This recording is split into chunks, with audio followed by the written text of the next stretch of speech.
Dans quel environnement social est-ce que tu as grandi? J'ai vécu dans un milieu ouvrier avec ma mère et ma grande sœur. Mes parents sont divorcés très tôt, quand j'avais 4-5 ans. Donc j'ai jamais vraiment vécu avec mon père. J'ai été élevé par ma mère qui est une femme forte et c'est ma reine, tu vois. C'est mes yeux, c'est...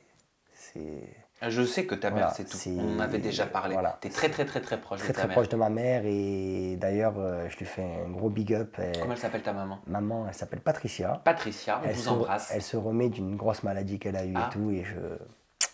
Merci mon Dieu. quelle maladie? Cancer du sein. D'accord. Pour la... Pas pour la première fois, malheureusement. Pas pour la première fois? Ouais. Donc c'est pas la première fois que tu l'accompagnes? Ouais. Et elle a bravé cette difficulté avec brio. Et avant, elle m'accompagnait disputer des championnats du monde. Et moi, je l'ai accompagnée disputer un championnat du monde contre le cancer et elle a gagné. Donc, Comment est-ce que un jeune homme comme toi accompagne sa maman dans mhm. une épreuve comme celle-là? Ben, tout simplement en étant avec elle. Ma grande sœur a été aussi beaucoup là. C'est une épreuve qu'on a traversée en famille et la récompense a été magnifique. Voilà. Quand tu dis j'ai grandi avec des parents qui viennent d'un milieu ouvrier, Ouais. qu'est-ce que c'est le milieu ouvrier? Euh, c'est des gens, c'est des travailleurs. C'est des gens qui travaillent matin, midi et soir. C'est des gens, c'est un milieu modeste, tout simplement. Tu vois, je veux te dire.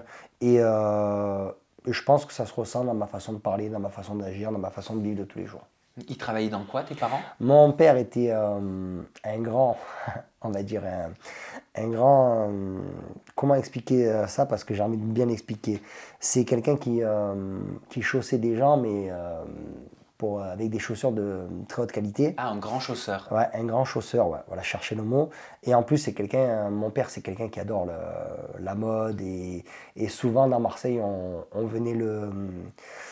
venait prodiguer ses conseils, par exemple pour s'habiller, parce que c'est quelqu'un qui était un avant-gardiste, mon père. Il adorait la mode, il adorait les chaussures, il adorait la sape et tout, mais pas la sape en mode fashion, tu vois, la sape en mode à l'italienne beau gosse, tu vois. Oui, sur mesure. Voilà, plus ou moins. Donc, Après, c'est vrai que par exemple, mes grands-parents étaient des tailleurs, donc forcément, ben, ça coule de source. je comprends mieux maintenant ton appétence pour la mode. Ah, voilà. Bah oui. Et ta maman, elle était dans quoi? Ma maman, c'était juste une petite secrétaire qui était une très grande travailleuse. Pourquoi tu dis juste une petite secrétaire? Parce que je dis ça parce que c'est beaucoup pour moi. Parce que tu vois, pour moi, il n'y a pas de sous-métier.